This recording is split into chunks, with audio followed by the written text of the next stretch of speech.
بسم الله الرحمن الرحيم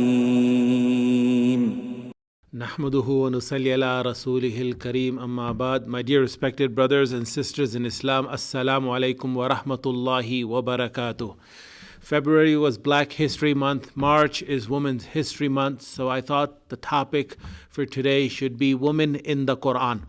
Allah Azza wa Jal has mentioned approximately 24 women in the Quran. About 18 of them are mentioned in passing. Allah Azza wa Jal has only alluded to them. For example, the sister of Musa alayhi salam, the wife of Zakaria alayhi salam, the wife of Ibrahim alayhi salam, Sarah, when the angels came to Ibrahim alayhi salam to announce that he will have a son, and she overheard this conversation, she came out, فَأَقْبَلَتْ إِمْرَأَتُهُ فَسَكَّتْ وَجْهَهَا. She came out in despair, and she hit her hand on her forehead and said, "Ajuzun aqim, my husband is old, ajuz, and I am barren. How can we have a son?"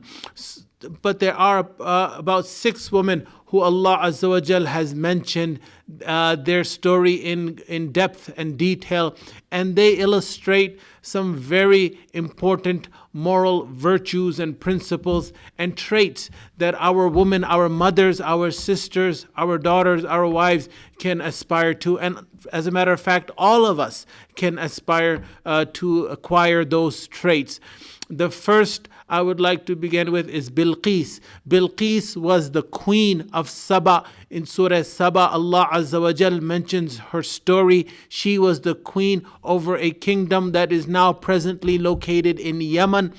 And this is during the time of Sulaiman alayhi salam. Sulaiman alayhi salam sends the bird Hudhud as a scout on a scouting mission, and he comes back and reports to Sulaiman alayhi salam, "Inni wajadtu mara'atan tamlikuhum." I have found a group of people and a woman is ruling over them. And what are they doing? I have found them wajadtuha wa qawmaha tasjuduna lish. I have found them worshipping the sun. And then Hudhud describes u'tiyat min kulli shay. She has been given everything. In other words, she has armies at her disposal. She has wealth. She has palaces. And walaha arshun azim. And she has a magnificent throne. Now, Sulaiman alayhi salam decides to write a letter to Bilqis inviting her to Islam. And this letter is mentioned in the Quran. "Innahu min Sulaiman wa innahu bismillahir rahmanir rahim. Allah ta'lu alayya wa'tuni muslimin." When this letter is delivered, he sends Hudhud to deliver this letter. Her initial response is "Inni ulqiya ilayya kitabun kareem," a very significant, a letter of great magnitude, an important letter has been delivered to me. In other words, this mail is not junk mail. This is a letter that deserves due importance and respect. So she recognized the importance of the letter. This is her first sign of intelligence during the time of Nabi sallallahu alaihi wasallam. If you remember, a letter was written to one of the kings, and he tore the letter of Nabi sallallahu alaihi wasallam into pieces. And Nabi sallallahu alaihi wasallam, when he found out, said, "Allah Azza wa Jal will tear his kingdom into pieces like he tore my letter into pieces."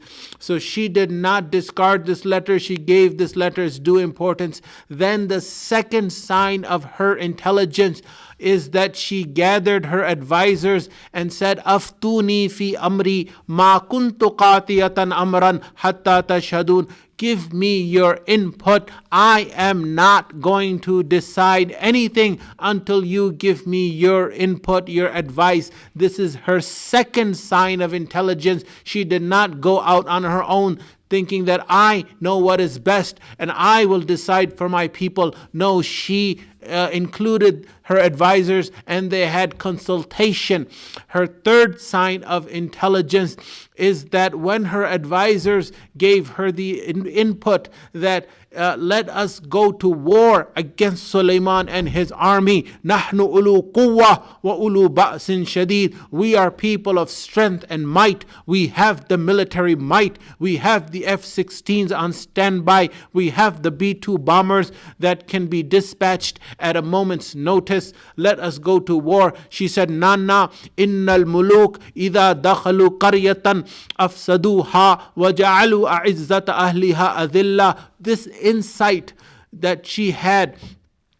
Today, the leaders and so-called leaders of the world today don't have this insight. She said, Innal muluk idha dakhalu, when kings and their armies enter a town of saduha, there is death and destruction, there is chaos and mayhem.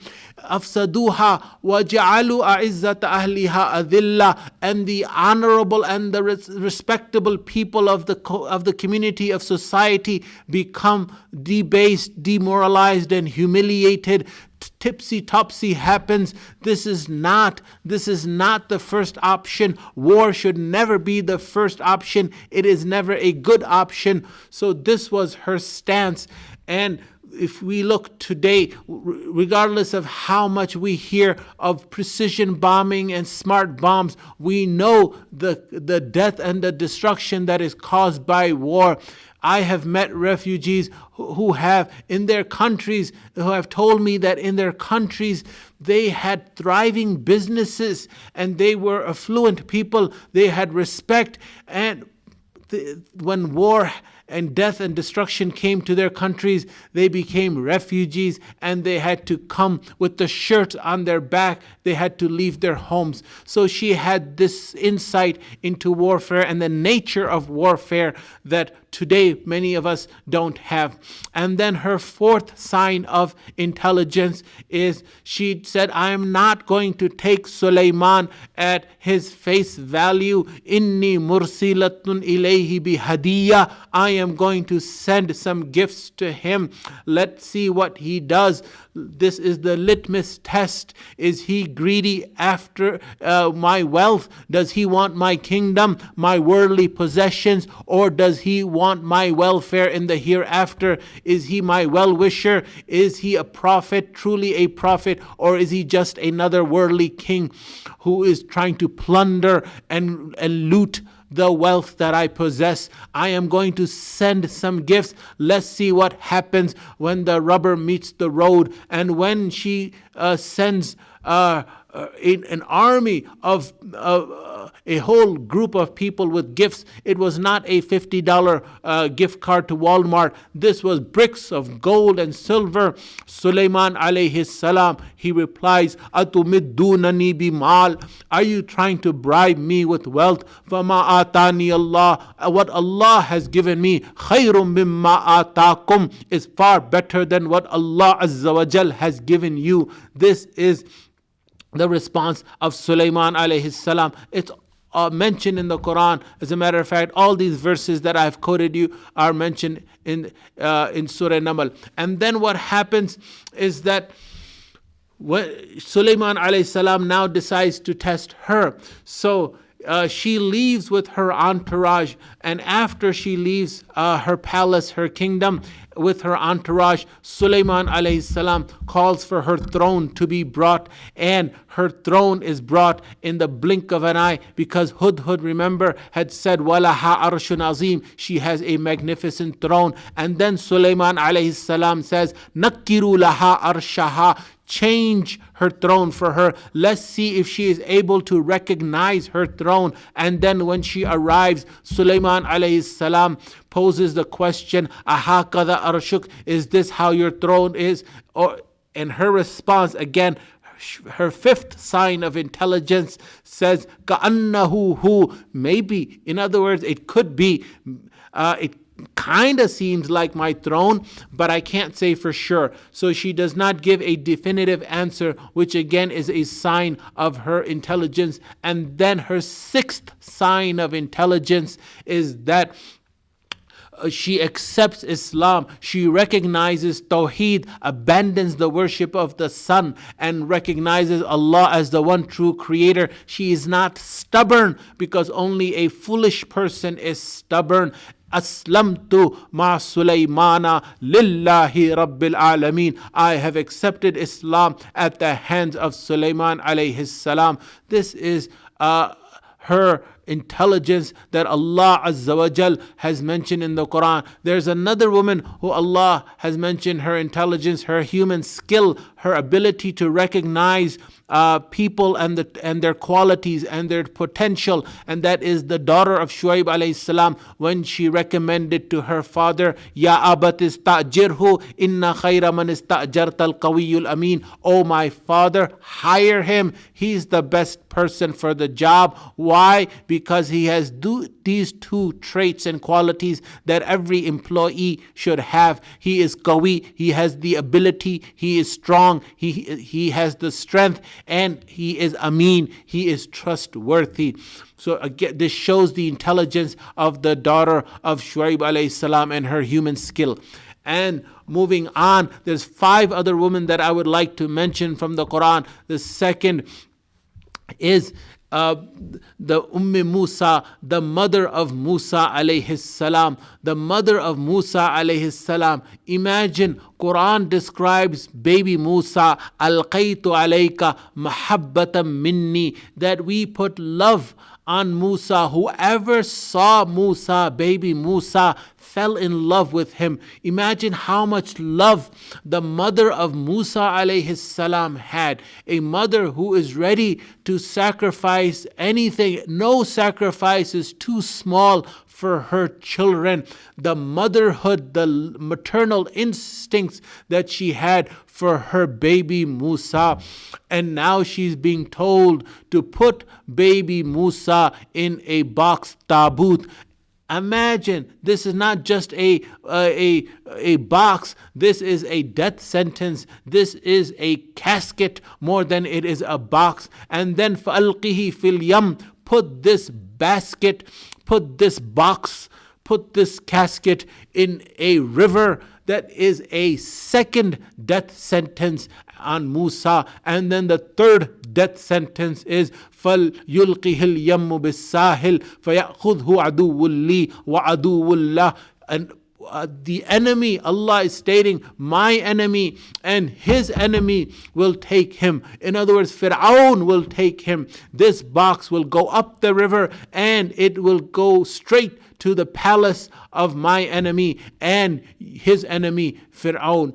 Think what she was going through, her anguish, her pain, her anxiety, her state. Quran says, لَوْلَا أَنْ رَبَطْنَا عَلَىٰ قَلْبِهَا. If we did not strengthen her, her liver would have burst. She would not have been able to keep the secret. لَكَادَتْ تُبْدِي. She would have divulged the secret. She would have told someone. She had to tell someone. What could she do? But this is the motherhood, the motherly instincts of love that the Musa, the mother of Musa, had for Musa alayhi salam, and how she put her trust in Allah Azza wa Jal despite her maternal instincts, and went and fulfilled the command of Allah Azza wa Jal. The third woman that I would like to show the spotlight on, and we do not focus on her enough, which is the wife of Adam alayhi salam, Hawa.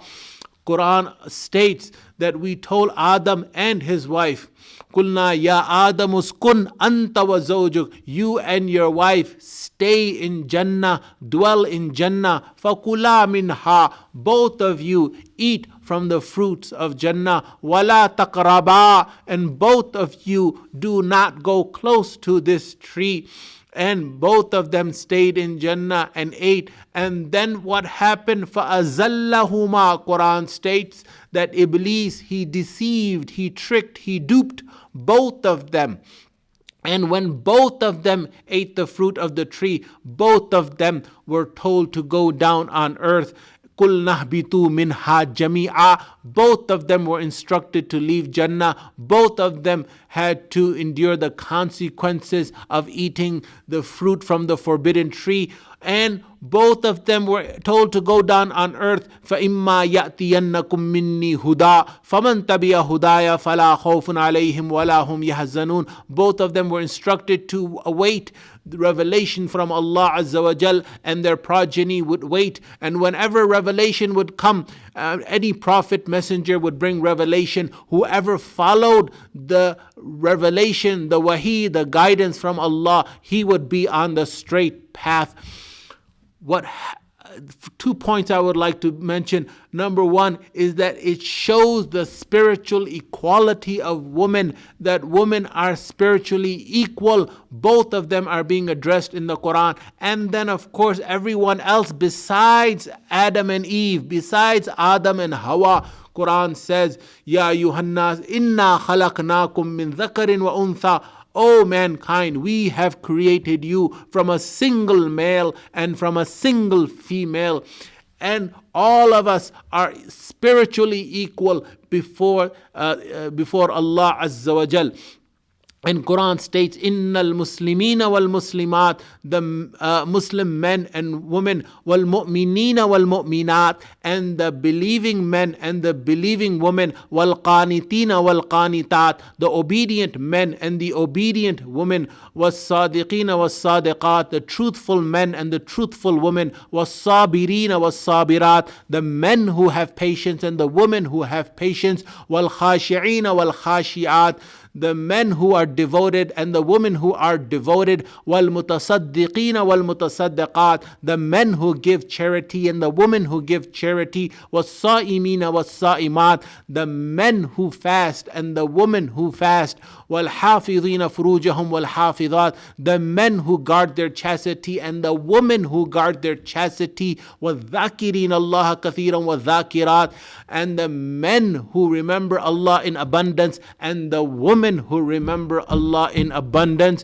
These 10 traits Allah Azza wa Jal mentions men and women separately, side by side, one after the other, one after the other, one after the other. أَعَدَّ اللَّهُ لَهُمْ مَغْفِرَةً وَأَجْرًا عَظِيمًا. Allah has prepared for them forgiveness and a huge reward.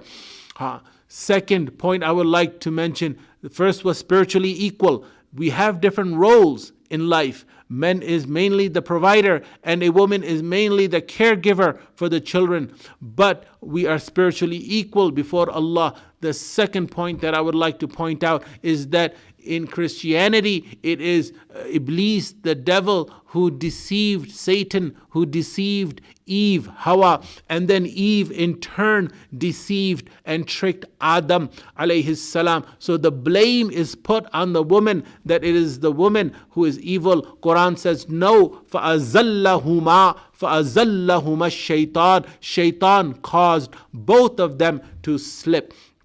And now moving on to the fourth woman, Hannah, which is the mother of Maryam, the grandmother of Isa alayhi salam. Quran mentions her dedication, her commitment to Islam. Look at her passion, her enthusiasm.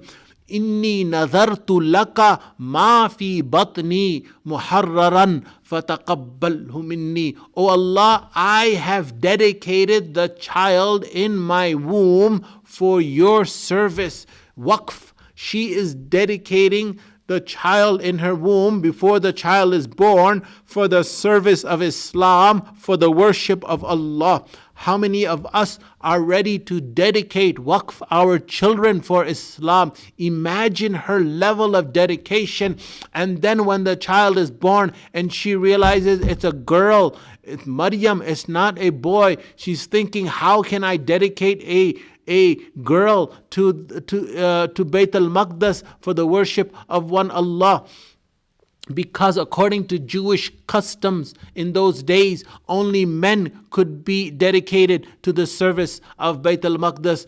But regardless regardless, she goes ahead and fulfills her vow, and Maryam is dedicated to Allah, and she is in the service of Allah, and she stays in Bayt al-Maqdis like we do i'tikaf the last 10 days, 10 nights of Ramadan. She basically does i'tikaf her whole entire life, 24/7, month after month, year after year, and she becomes the inspiration. Imagine Maryam becomes the inspiration for the dua that Zakaria alayhi salam made to Allah, asking for a son, and Allah granted him Yahya alayhi salam. So this Nabi of Allah, Yahya alayhi salam, we received through the dua of Zakaria alayhi salam, who was inspired by Maryam. But regardless, the fourth woman that I brought into focus was Hannah, the wife of Imran that Quran mentions,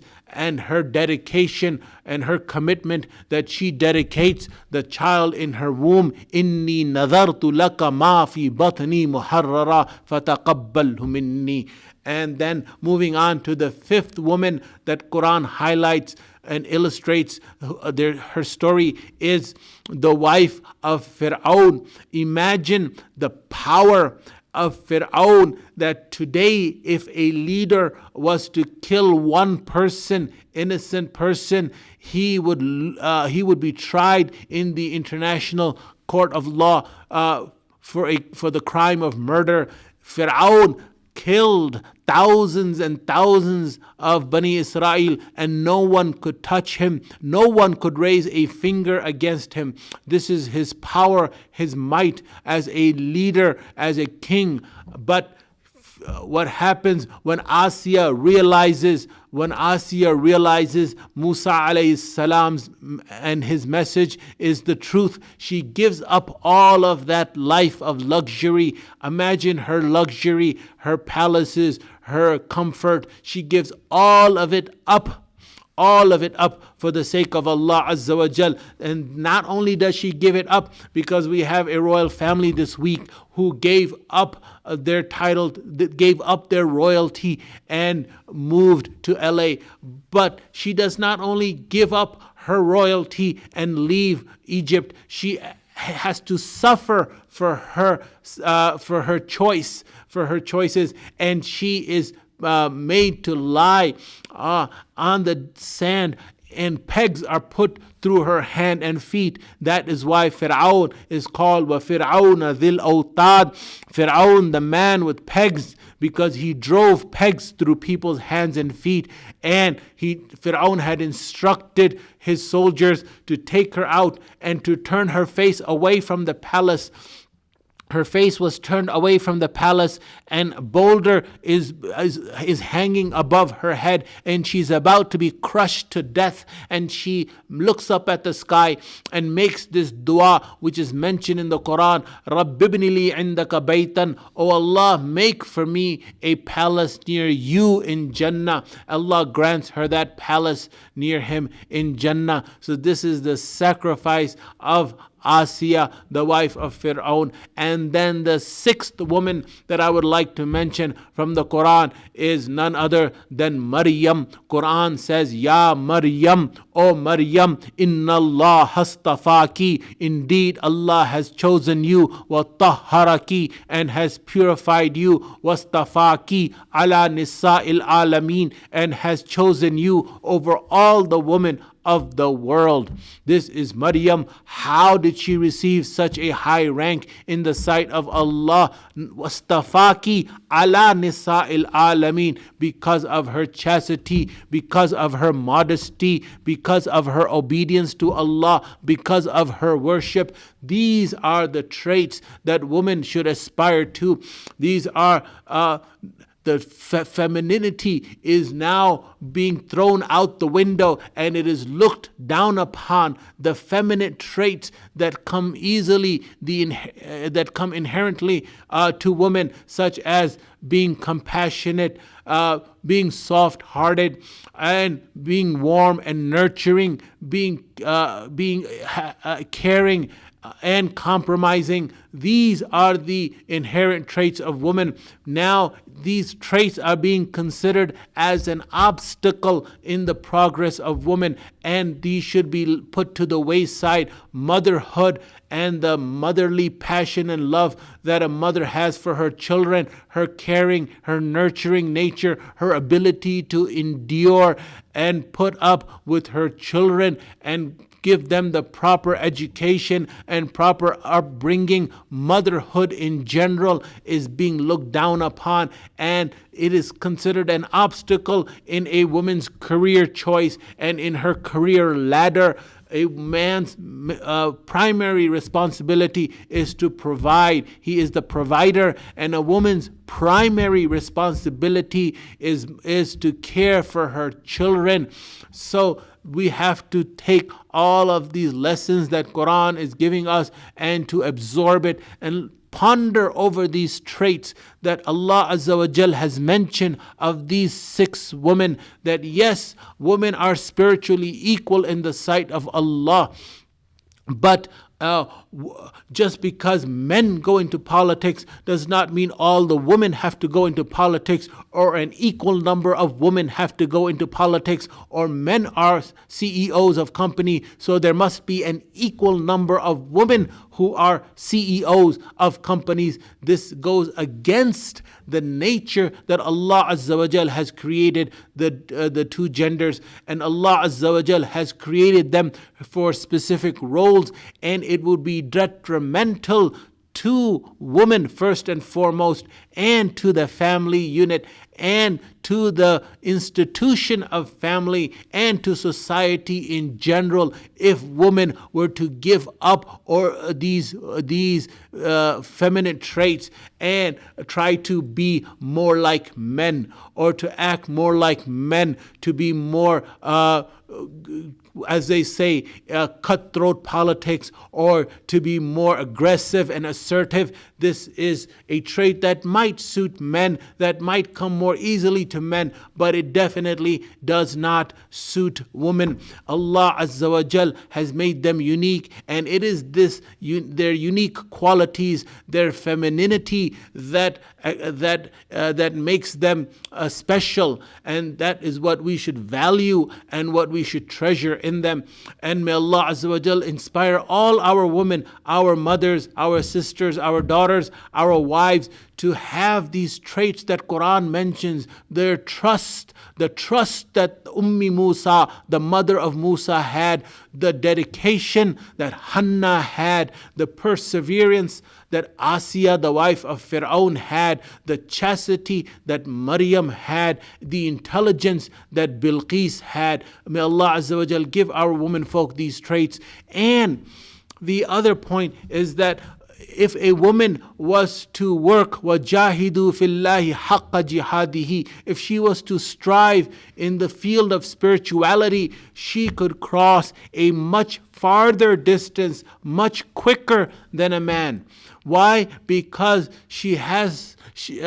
by nature, she has a soft heart, and she's easily and more quickly impacted by Quran and Sunnah, more so than men. You would have to deliver lecture upon lecture to men, and still it might make a dent, it might not make a dent in the hearts of men. But women are much more influenced, and they easily absorb Quran and Sunnah and are ready to change their lives for the better when it comes to spirituality. So they shed tears more easily, and their tawbah, they're much more easily ready to ask Allah Azza wa Jal for forgiveness and mend their ways. So may Allah Azza wa Jal enable the men and the women to excel in the field of spirituality. أقول قولي هذا وما علينا إلا البلاغ. السلام عليكم ورحمة الله وبركاته.